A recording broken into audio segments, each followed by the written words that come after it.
భగవంతుడు ధర్మాన్నే వృద్ధి చేస్తాడు, అధర్మాన్ని వృద్ధి చేయడు అనడానికి ఉదాహరణ ఏమిటో తెలుసా? ఆవు ఒక్క దూడనే పడుతుందండి. 2 ఆవు దూడలు ఉండడం సాధారణంగా ఎక్కడ చూడం మనం. ఒక్క దూడనే పడుతుంది. పులి 5-6 పిల్లల్ని పడుతుంది. కానీ లోకంలో గోసంతతి ఎక్కువ ఉంది, పులి సంతతి పెరగలేదు.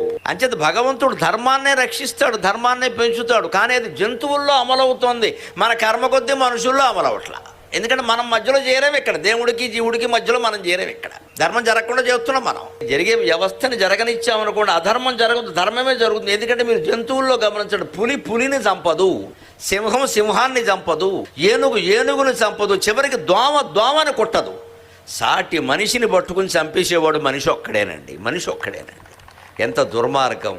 ఈ జంతువు తన సాటి జంతువును చంపదు, ఇంకో జంతువును తింటుంది. మహా అయితే మనుషుల్నే తినేసేవాళ్ళు, మనుషుల్నే చంపేసేవాళ్ళు, మనుషుల ఆస్తులు కబ్జా చేసేవాళ్ళు, మనుషుల్నే అత్యాచారాలు చేసేవాళ్ళు మనుషులే.